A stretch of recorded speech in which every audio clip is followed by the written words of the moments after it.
ശ്രീനാഥ് ചന്ദ്രൻ കൂടി ചേരുകയാണ് അഹമ്മദാബാദ് എയർപോർട്ടിൽ നിന്ന്. ശ്രീനാഥ്, ഈ മരിച്ച രഞ്ജിതയുടെ ബന്ധുക്കൾ അല്പസമയത്തിനകം എയർപോർട്ടിൽ നിന്ന് പുറത്തേക്ക് വരും എന്നാണല്ലോ നമ്മൾ മനസ്സിലാക്കുന്നത്, അല്ലേ?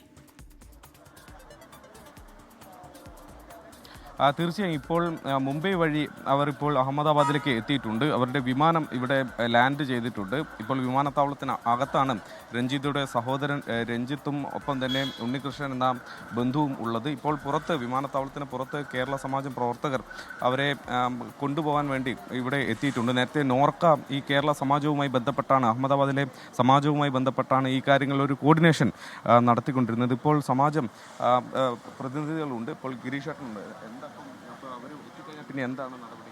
അവരിപ്പോൾ ഇവിടെ 6:50 ഫ്ലൈറ്റ് ടൈം. അപ്പോൾ നമ്മൾ കേരള സമാജത്തിൻ്റെ പ്രവർത്തകരും അവരുടെ ബന്ധുക്കളും ഉണ്ട്.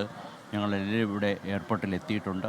ഇന്നലെ നമ്മൾ ഹോസ്പിറ്റൽ അതോറിറ്റിയായിട്ട് ബന്ധപ്പെട്ട സമയത്ത് അറിയാൻ കഴിഞ്ഞത് ഈ DNA ടെസ്റ്റ് ഇന്ന് ചെയ്തു കഴിഞ്ഞാൽ 72 മണിക്കൂർ സമയം നമ്മൾ വെയിറ്റ് ചെയ്യേണ്ടി വരും അതിൻ്റെ റിസൾട്ട് കിട്ടാൻ വേണ്ടിയിട്ടാണെന്നാണ് ഇന്നലെ അറിയാൻ കഴിഞ്ഞിട്ടുള്ളത്. അതിനുശേഷം മാത്രമേ ബോഡി ഹാൻഡ് ഓവർ ചെയ്യത്തുള്ളൂ. അതുപോലെ തന്നെ ഈ ഇപ്പോൾ സാമ്പിൾ കളക്ട് ചെയ്യായിരിക്കും. അതെ, ഇന്ന് കളക്ട് ചെയ്യാൻ വേണ്ടിയിട്ടുള്ള ഇത് ചെയ്യാം. ഇപ്പോൾ എങ്ങനെയാണ് നേരിട്ട് ആശുപത്രിയിലേക്ക് പോകുമല്ല അവർ താമസിച്ചത്? അതിനിപ്പോൾ ഇവിടെ നമുക്ക് അവർക്ക് ഫ്രഷ് ആകാൻ വേണ്ടിയിട്ടുള്ള സൗകര്യങ്ങൾ ഞങ്ങൾ ചെയ്തിട്ടുണ്ട്. അപ്പോൾ ഇനി ഏത് രീതിയിൽ ഇനിയിപ്പോൾ എയർലൈൻസിൻ്റെ ആൾക്കാർ ഉള്ളിൽ വന്നിട്ടുണ്ടെന്ന് അറിയാൻ കഴിഞ്ഞിട്ടുണ്ട്. ഇനിയിപ്പോൾ ഏത് രീതിയിലാണ് പോകുന്നതെന്നുള്ളത് സമാജമായിട്ടാണോ ബന്ധപ്പെടുന്നത്?